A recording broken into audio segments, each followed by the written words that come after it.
much anticipated book launch of Lawrence Anthony's The Last Rhino drew attention to Lawrence's efforts to save Africa's northern white rhino from extinction. The event was a tribute to a man who dedicated his life to the understanding of our place in nature and preservation of wildlife. Well, it's really a tribute to Lawrence and his work, and we want to just remember the good things and celebrate all his achievements, which are, as you know, numerous, and of course then mainly the launch of his third book, which he never got to see, but we get to enjoy, so we still have something of him. I think this is an extremely important event. The celebration of Lawrence's life and his, this extraordinary man that we all loved so much. And one of the things that we're going to be talking about with the attendees is the future for his legacy and what we're intending to do and how we're intending to carry forward his vision and expand upon that. So it'll be a very exciting evening. It's another honest account of what Lawrence has done. I think it's written in the same style that The Elephant Whisperer written, and he's really just put his thoughts and his actions and his adventures on paper for his fans to follow. Lawrence his feeling was to say that if people are killing rhinos, they are killing themselves because they are killing what called the environment. Even Amakos and even myself, I'm very much upset about these people who can just kill the rhinos for nothing. And we are urging the community in all the societies to stand up and fight for these big monsters. I think this book is going to be more powerful. It points out the issues around the rhino poaching. And, in Central Africa, we've lost basically a subspecies of white rhino because of inefficiency and bureaucracy. And this particular book may show us the way to avoid that happening again. It is befitting to have this tribute dinner for him. He was a great man. He was very passionate about conservation, but we shared the same passion about conservation and the communities and what conservation could do for the communities.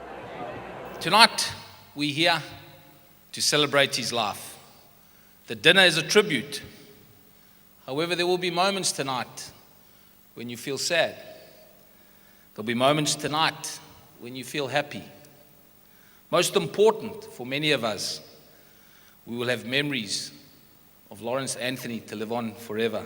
Lawrence could sit in the kraal with the Zulu people, the Beelas, the Mtetwas, at their traditional ceremonies and partake of the braai meat, braai ox, sitting there on the ground, in the kraal.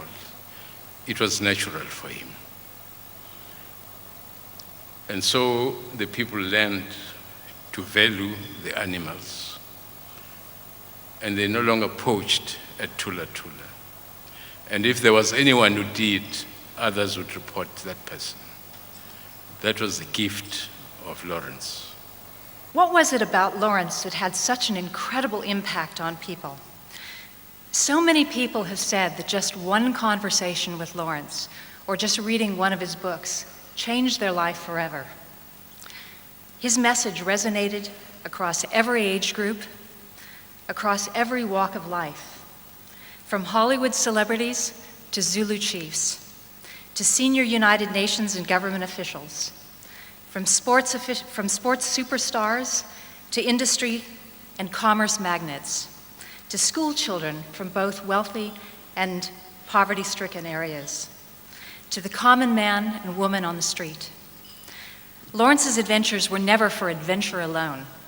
They were based on his vision of a better world for all life, and they inspired passion in others and a strong urge to participate in and support his dreams.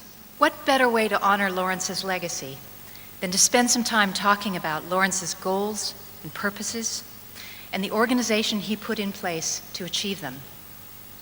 As a result of his experiences in the Baghdad Zoo, and after taking a searching look at the decaying conditions of the planet, Lawrence decided to create an environmental organization that would help individuals and groups through education and hands-on projects to take action to achieve a more successful partnership for survival with the natural world.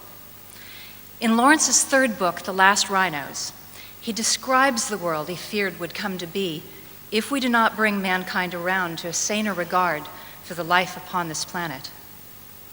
In the book, he talks about the plight of the rhinos and wildlife in general. He said, "This was the future of conservation in Africa. 24-hour guards risking their lives with outdated weapons against machine guns and helicopters to protect critically threatened wild creatures. It was the best we could do with our limited resources, but it had to be done, and it was costing conservationists a fortune, even though these guards put their lives on the line for salaries that many in the West would not get out of bed for. But that cost was in cash. The true cost would be the soul of the planet if we do not succeed. This world would be so much poorer for the loss of our fellow travelers that it may not even be worth being part of it." Lawrence recognized mankind's short-sightedness and lack of knowledge about the negative impacts that many of our day-to-day choices are having on the health of the planet. He felt these could only be overcome by tapping into the goodness and the decency of man. He had an unshakable certainty that mankind can come right in this area and fix it if, through education, true awareness of two factors could be achieved. One, the importance of protecting and enhancing our natural heritage. And two, an understanding that it is possible to thrive monetarily without destroying those resources. Mankind has made the mess, and only mankind can repair it. He named his organization the Earth Organization and forged an alliance with the South African Association for the Advancement of Science so that our work would be based on scientific fact, not opinion, not rumor, and not political agenda. With the able guidance of our International Executive Director, Yvette Taylor, and a few dedicated staff like Shannon Hageman, Noel Sagoo in France, Dylan and Jason Anthony, and at the beginning, Grant and Hillary Morgan, the Earth Organization has truly taken on a life of its own. Over the past 8 years, we've grown to 23 chapters in 21 countries. Our chapters take on issues about which they are passionate in their own geographical areas, and these include a wide range of activities, from recycling campaigns to cleaning up toxic sites, tree planting, raising awareness in indigenous peoples of the importance of maintaining and enhancing the wildlife and the environment around them, endangered species protection, polluted water remediation, and more. Some of our campaigns were projects that Lawrence himself spearheaded, such as the Royal Zulu Biosphere, with the extraordinary guidance and help from his good friends Peter Kennedy and David Bozes, and his historic rhino rescue initiative in the Congo with the help of the Director of the United Nations of Africa, Mujahid Alam, J.P. Farie, and Lawrence's son, Jason.